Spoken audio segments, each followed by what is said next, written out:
ఈ అబ్బాయి దగ్గర ఒక మాయా పెన్ ఉంది. అతడు ఏమి డ్రా చేస్తాడో అది నిజంగానే వస్తుంది. ఒక్కసారి అతను అనుకోకుండా ఒక ఆపిల్ డ్రా చేశాడు. ఆపిల్ డ్రా చేసిన వెంటనే అతని అలమారీలో నుండి ఒక శబ్దం వచ్చింది. ఆ శబ్దం దిశగా వెళ్లి చూసినప్పుడు అతను అక్కడ ఒక ఆపిల్ ఉంది. ఇది చూసి కొంచెం ఆశ్చర్యపోయాడు. అతను వెంటనే ఒక $10 నోటు డ్రా చేశాడు. మరలా తన అలమారిని చూసినప్పుడు నిజంగా అక్కడ ఒక $10 నోటు ఉంది.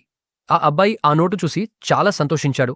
మనసులో అనుకున్నాడు, ఇప్పుడు అతను అంబానీ దగ్గర నుండి లోన్ తీసుకోవాల్సిన రోజులు దూరం కాదు. ఇకపై అతడు ఈసారి నోట్బుక్లో మొత్తం డబ్బు గుట్టబెట్టాడు. ఆ తర్వాత అల్మారీలో చూసినప్పుడు అక్కడ ఆ గుట్ట మొత్తం కనిపించింది. కాని నిజ జీవితంలో అతనికి ఎలాంటి గర్ల్ఫ్రెండ్ ఉండలేదని. అందుకే ఈసారి అతను త్వరగా ఒక అందమైన అమ్మాయి పేపర్పై డ్రాయింగ్ చేయడం మొదలుపెట్టాడు. తన ఇష్టమైన ఫిగర్ కూడా అతను డ్రా చేశాడు. అప్పుడే దగ్గర డోర్ బెల్ మోగింది. అందుకే నోట్బుక్, పెన్ పక్కన పెట్టి ఫోన్ చెక్ చేయడానికి వెళ్లాడు. అల్మారం నుండి ఒక చేయి బయటపడుతున్నందుకు. వీడియోస్ కోసం మన పేజీని ఫాలో చేయండి.